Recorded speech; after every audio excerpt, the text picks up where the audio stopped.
Assalamualaikum warahmatullahi wabarakatuh. Perkenalkan, nama saya Aliatun Nisa Rusniansyah dengan NPM akhir 016.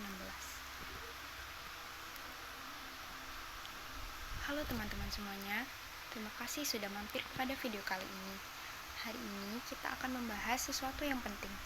Bukan hanya penting, tapi sangat dekat dengan kehidupan kita sehari-hari. Pernahkah kalian berpikir, kenapa saat mengurus layanan publik, beberapa orang bisa cepat dapat layanan sementara yang lain merasa ribet dan lama? Kenapa akses pelayanan masih terasa berbeda antara kota besar dan daerah terpencil? Kalau kalian pernah bertanya seperti itu, berarti kalian sedang memikirkan pelayanan publik. Sebuah hal yang secara hukum adalah hak setiap warga negara Indonesia. Jadi, apa sih pelayanan publik itu? Pelayanan publik merupakan layanan yang diberikan oleh pemerintah kepada semua warga. Contohnya, administrasi kependudukan, layanan kesehatan, pendidikan, perizinan usaha, dan masih banyak lagi. Kalau layanan ini berjalan baik, semua orang bisa mendapatkan haknya dengan cepat, tanpa bingung, tanpa biaya tambahan yang tidak semestinya. Namun, kenyataannya tidak semua orang merasakan pelayanan yang sama. Terdapat fakta akses pelayanan publik di Indonesia. Masih ada kesenjangan akses digital di Indonesia. Di perkotaan, tingkat penetrasi internet bisa lebih dari 80%, sedangkan di daerah-daerah pedesaan, angkanya turun sampai di bawah 60%.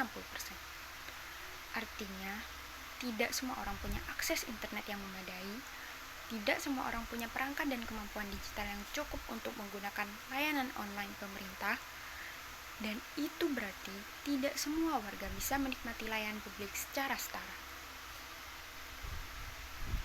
Bayangkan, kalau kalian tinggal di desa yang jauh dari kota, harus mengurus sesuatu secara online, tapi koneksi internet tidak stabil atau bahkan tidak tersedia.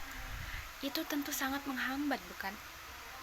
Sekarang, saya ajak kalian berpikir, apakah pelayanan publik hanya boleh dinikmati oleh mereka yang memiliki akses internet cepat? Atau hanya mereka yang sudah paham teknologi? Tentunya tidak, kan? Pelayanan publik merupakan hak seluruh warga negara dari Sabang sampai Merauke, tanpa terkecuali. Hal ini berarti layanan harus tersedia untuk warga di kota besar, layanan juga harus tersedia untuk warga di desa-desa terpencil.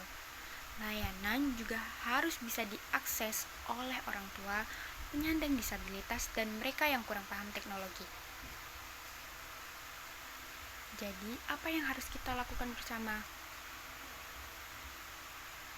Jadi, yang pertama, pemerintah harus memperluas akses layanan bukan hanya secara digital, tapi juga secara fisik di lapangan. Yang kedua, masyarakat harus terus belajar dan meningkatkan kemampuan digital supaya layanan bisa dimanfaatkan secara maksimal.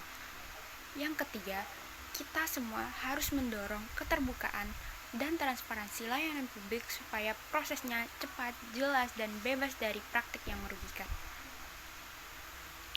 Teman-teman, pelayanan publik bukan sekedar janji atau slogan.